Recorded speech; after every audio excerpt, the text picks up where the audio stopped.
Hello everyone, चलो हिंदी सीखे में आप सबका स्वागत करती हूँ। मैं Vishalakshi, 10th class second language, लेकिन स्टेट बोर्ड नहीं, CBSE NCERT की बुक स्पर्श भाग 2 10th क्लास आज से हम शुरू करेंगे। इसमें पद्य भाग और गद्य भाग हैं। पद्य भाग में पहला है कबीरदास जी का। कबीरदास जी के साखी 8 दोहे दिए गए हैं। आज हम उनके अर्थ को पढ़ेंगे और समझेंगे। कबीरदास जी का जन्म 1398 में हुआ था और उनकी मृत्यु 1518 में। उनके गुरु रामानंद जी थे। कहा जाता है कि वो एक विधवा ब्राह्मण के गर्भ से पैदा हुए थे। लोकलाज के कारण उन्होंने उस नवजात शिशु को गंगा में बहा दिया, लेकिन एक सौभाग्य था कि वहाँ पर एक जुलाहे दंपति जिनका नाम था नीरू और नीमा, जिनके जो निसंतान थे, यानी उनकी अपनी कोई संतान नहीं थी, उस नवजात शिशु को गंगा में बहते हुए देखा और उन्हें घर ले आए और उन्हें पालन पोषण उनका किया। वही बड़े होकर कबीरदास जी के नाम से जाने जाते हैं। एक हिंदू धर्म के यहाँ पैदा हुए और एक मुस्लिम परिवार में उनकी परवरिश हुई। सो दोनों संप्रदायों का उनको ज्ञान था और उसी तरह वो बड़े बले। उस समय जब वो पैदा हुए थे, जब वो उनका था, उस समय राजनीतिक, सामाजिक और धार्मिक चेतना बहुत ज़्यादा अपनी चरम सीमा पर थी। उन सब का प्रभाव इनके दोहों में पड़ता है। इनके रचनाओं को बीजक के नाम से जाना जाता है, जिसमें कि साखी, सबद और रामायणी, साखी, सबद और रामायणी तीनों के जोड़ को हम कहते हैं बीजक। कबीरदास जी एक ईश्वर को मानते थे। कहें उसका कोई भी आप नाम दीजिए, कोई बात नहीं, ईश्वर निर्विकार है। उनका मानना था बाह्य आडंबर की कोई ज़रूरत नहीं है। ईश्वर को प्राप्त करने के लिए सच्ची भक्ति की आवश्यकता होती है।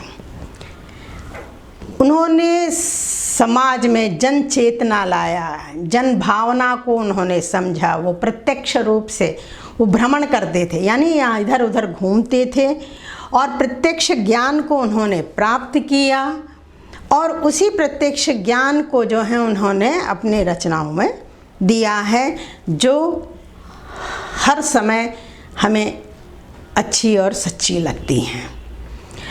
वो भ्रमण करने के कारण उनकी भाषाओं में, उनकी रचनाओं में अनेक भाषाओं का मेल हमें दिखाई देता है, जिसमें अवधी, राजस्थानी, भोजपुरी, पंजाबी, इन सारे शब्दों का मेल उनके रचनाओं में दिखाई देती है। इसीलिए उन्हें हम खिचड़ी भाषा या सदुक्कड़ी भाषा हम उनको कहते हैं। तो आज हम उन्हीं के ऐसे महान कवि कबीरदास जी के साखी को हम पढ़ते हैं अपने इस बुक में। वीडियो में जाने से पहले मैं आप सबसे रिक्वेस्ट करूंगी कि अगर आपने अभी तक मेरे चैनल को सब्सक्राइब नहीं किया है तो प्लीज़ सब्सक्राइब कर लीजिए। अगर आपको वीडियोस अच्छे लगते हैं उसे लाइक कीजिए, अपने दोस्तों के साथ शेयर कीजिए और अगर आपको कोई भी डाउट्स हैं तो कमेंट बॉक्स में अवश्य लिखिए। पहला दोहा, ऐसी बाणी बोलिए मन का आपा खोई, आपन तन शीतल करे औरन को सुख होई। ऐसी बानी बोलिए मन का आपा खोई, अपना तन शीतल करे औरन को सुख होई। यहाँ से हम स्टार्ट करते हैं इसके अर्थ को। मन का आपा, आपा मीन्स अहंकार, अहंकार को खोकर, छोड़कर ऐसी बाणी, बाणी यानी बोली, हमें बोलना चाहिए जिससे कि हमारा शरीर भी शांत रहे और दूसरों, औरन मीन्स दूसरों को भी सुख की प्राप्ति हो। अर्थात कहने का अर्थ ये है कि हमें अहंकार को छोड़कर दूसरों से प्रेम से बात करना चाहिए, जिससे कि हमें भी सुख अच्छा लगता है, शीतल यानी शांत रहता है मन, और दूसरों को भी सुख की प्राप्ति होती है। जैसे आज के हम दिन में कह सकते हैं कि तन शीतल रहे, मतलब कि हमें बीपी और शुगर जो है कम रहेगा, नहीं आएगा। तो ये आज की भाषा में है, हम कह सकते हैं कि हमें अहंकार से नहीं, अहंकार को छोड़कर दूसरों के साथ प्रेम से मीठा हमें बोलना चाहिए। तो परीक्षा में पूछा जाता है कि कोई भी दोहा दिया जाता है और उसकी व्याख्या करने को कहा जाता है। उस समय हम दोहे की व्याख्या के लिए इस तरह लिखेंगे। पहले प्रसंग लिखेंगे। प्रस्तुत दोहा हमारे पाठ्यपुस्तक स्पर्श भाग 2 से ली गई है। इस दोहे में अहंकार त्याग कर मीठी वाणी बोलने को कहा गया है और इसके कवि कबीरदास जी हैं। और इसके बाद व्याख्या हम लिखेंगे, यानी उस दोहे का अर्थ लिखेंगे। कबीरदास जी कहते हैं कि हमें अहंकार को छोड़कर मीठी बोली बोलनी चाहिए, इससे हमारा तन मन शांत रहता है और सुनने वाला भी खुश होता है। इस तरह व्याख्या लिखने के बाद हम काव्य सौंदर्य को लिखते हैं। काव्य सौंदर्य यानी भाव पक्ष और कला पक्ष, इसमें क्या भाव आए हैं और इस कबीरदास जी ने इसमें क्या लिखा है इसके बारे में बताया जाता है। तो भाव पक्ष में हम लिख सकते हैं कि हमें अहंकार को छोड़ना है, दूसरों से मीठी बोली में बोलना चाहिए। कला पक्ष में हम यहाँ लिखेंगे बाणी बोलिए। तो यहाँ पर अनुप्रास अलंकार है। जब भी कोई भी शब्द 2 बार जिसकी आवृत्ति होती है वहाँ पर हम उसे अनुप्रास अलंकार कहते हैं। बा और बा, बाणी में बा और बोलिए में बा, दोनों 2 बार रिपीट में हैं। जब कोई भी अक्षर इस तरह रिपीट होता है तो उसे हम अनुप्रास अलंकार कहते हैं। बहुत ही सरल और सहज और इनकी भाषा सुदुक्कड़ी है। इस तरह जो है किसी भी दोहे की व्याख्या की जाती है। कस्तूरी कुंडली बसे मृग ढूंढे बन माही, ऐसे घटी घटी राम हैं दुनिया देखे नाही। कस्तूरी कुंडली बसे मृग ढूंढे बन माही, ऐसे घटी घटी राम हैं दुनिया देखे नाही। यहाँ पर कबीरदास जी कहते हैं कि कस्तूरी, कस्तूरी जो है एक वसा यानी कि फैट है, एक होता है जो कि हिरण के नाभि में ही बसता है। हिरण, मृग मीन्स हिरण, कुंडली मीन्स नाभि, उसकी नाभि के अंदर ही वो पदार्थ होता है। और कस्तूरी की बहुत ही अच्छी महक होती है, बहुत ही सुगंधित होता है, बहुत ही अच्छी खुशबू आती है। तो मृग जो है वो ये सोचता है कि ये खुशबू कहाँ से आ रही है। उस खुशबू को प्राप्त करने के लिए वो इधर उधर जंगल में भटकता है। बन का मतलब है वन, जंगल, जंगल में इधर उधर दौड़ता है कि उस कस्तूरी, उस महक के पास मैं पहुंच जाऊं। लेकिन उसे ये नहीं मालूम होता है कि वो कस्तूरी उसके अपने ही शरीर के अंदर, नाभि के अंदर बसा हुआ है। वैसे ही यहाँ पर कबीरदास जी कहते हैं कि ऐसे ही दुनिया में जितने भी लोग हैं, ऐसे घटी घटी राम हैं, हर कण कण में राम है। घटी घटी मीन्स हर घट घट में, हर जगह पर राम हैं, जो कि हम जो हैं उनके दर्शन के लिए, उनको पाने के लिए, इस तीर्थ के लिए, उस मंदिर में, उस मस्जिद में इधर उधर हम घूमते रहते हैं। लेकिन ये दुनिया, ये लोग हम नहीं देखते हैं कि हर जगह पर हमें राम है।